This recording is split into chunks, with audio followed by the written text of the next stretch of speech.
Spires, and today I'm here to talk about reducing plastic and paper waste in our stores and why it's really important to do so for Starbucks as an organization.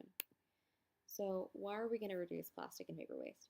If you look at it from a simple cost standpoint, a single case of disposable cups, say for example, iced grande cups, is going to be about $40 per order, not considering delivery costs.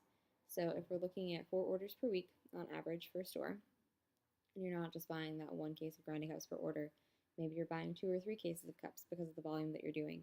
That adds up to a lot of money. So many of those cups are also wasted throughout the day, be it just because we've accidentally touched them or because they've fallen on the floor, any of those instances.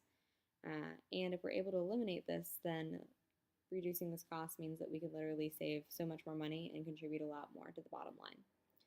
Additionally, ordering less would save valuable time for our shift supervisors, enabling them to truly lead our stores every single day and really create a wonderful experience for all of our customers and for each other. So when we look at finding the right solution for everyone, we need to consider a tool. In this case, we're going to be using the materiality assessment to find a solution that's right for all. This will allow us to come to a solution that has considered all aspects of the problem and included all of the stakeholders. So when we're looking at our first step of this assessment, we're going to have to define the goals and scope. So our customers, our hourly employees, corporate executives, stakeholders who could all benefit. And then if we're looking at stakeholders who are opposed, they might be those in manufacturing who could have less work because we're reducing cups that we use as an organization. Then if we look at time frame, for each store it's going to be a little different. Success is going to look different for every single store, and timelines are definitely going to reflect that. And then we're talking about really communicating results for what we've done in terms of cost standpoint, maybe specifically focusing on that. We can look at our posting P&L reports at the end of every single quarter. If we're looking at the profit and loss statement specifically, we'll be able to see it reflected in both the waste and revenue lines. So we're going to be able to save money, specifically on the profit and loss statement right there in black and white. And we're going to have positive flow through revenue because we're going to be spending less, and it's just going to be able to be seen there. So if we're looking at the next step in the assessment, we need to be identifying the appropriate resources. So I believe that this kind of project can be completely done from within. We don't actually have a need for an outside consult at all, and we can consult with current project managers who handle the recycling programs to really come up with a creative solution and action plan.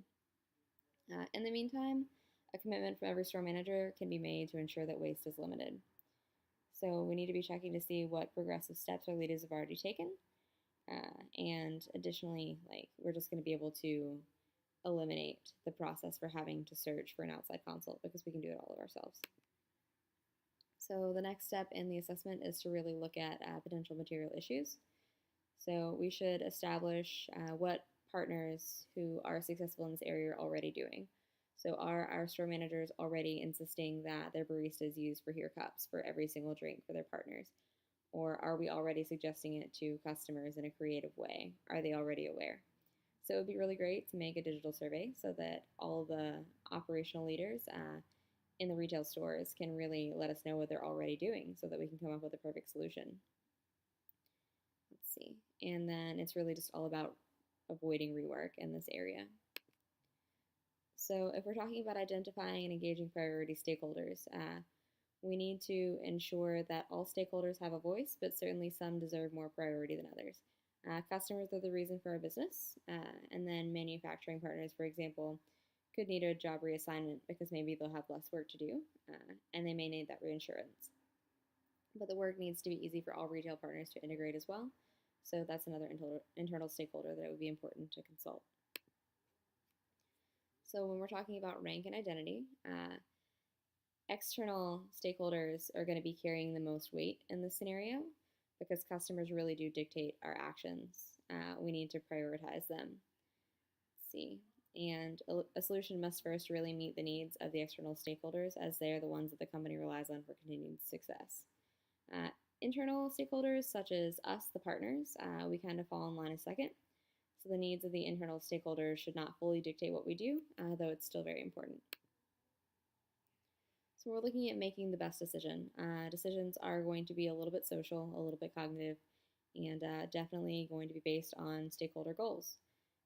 So Starbucks is a very well-established company of a large size, and stating an option or creating a policy should not take much time, just because we already have the means and the resources due to our size and our tenure as a company.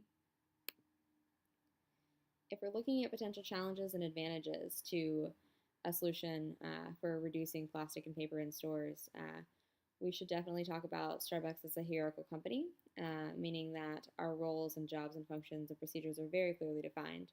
And often it's difficult to create change in a quick way, in a fast manner. Sometimes change is really slow for us, but that definitely means that we have the opportunity to really get it right because we have the opportunity to invest time and resources in making something that should be great. And generally, as we go along, because of these reasons, when we implement something, it's successful. So, if we're talking about expanding our resources, we really need to make the partners incentivized, kind of make them buy into our changes. So, when we're expanding our resources, such as giving the partners something new to do, really engaging them in a new way and making them feel ownership, there's really no way that we won't be successful. Giving the partners new experiences, such as a new talk track for customers, or offering a new incentive to the customers for using cups, or really just encouraging each other to do a little bit better. The work's going to be a little more exciting, and it's going to be a point of connection for our customers. Ultimately, it's going to benefit everyone just by giving the partners something new to do in the store every single day. So, how do we make the right decision? What's the best way to do this? So we can reduce plastic and paper waste in our stores by suggesting for Hereware to our customers. We can treat it like any other promotion. Every single planning period, we get these great packets. We get all these great tools and resources. We get defined training to do with pod groups in our stores. We get all the paperwork.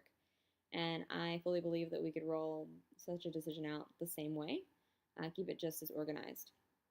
Taking the results from those surveys from store managers of what they're already doing and coming up with a great solution. Taking surveys of what stores already have in their inventory so that we can auto ship certain quantities of Hereware to make sure that we're reducing waste in that regard as well.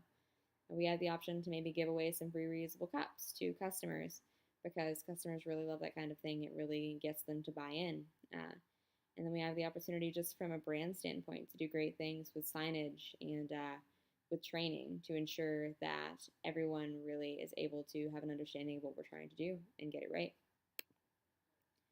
So when we talk about impact that something as simple as reducing plastic and paper in our stores every single day can have, sustainability we know can really have an impact on how employees feel about their organization. So if our partners are doing something really great, then they're obviously going to feel a lot better about coming to work every single day. It's going to reduce turnover and it's going to make them bought in. It's going to create new leadership because they're invested in a company that they feel is investing in them. We're going to, as I said before, be spending a lot less money just simply because we're going to be wasting less, which is a great thing. And then again, we're going to be increasing employee engagement. And overall, as a company, our carbon footprint is going to be just a little bit better, which is a goal for us. It's good for our company perception as well. So all in all, it's a good idea to reduce plastic paper waste in our stores. I've given you a few options of exactly how I think we need to do this to carry it out. And I just think that we need to begin with a plan. Thank you so much for your time.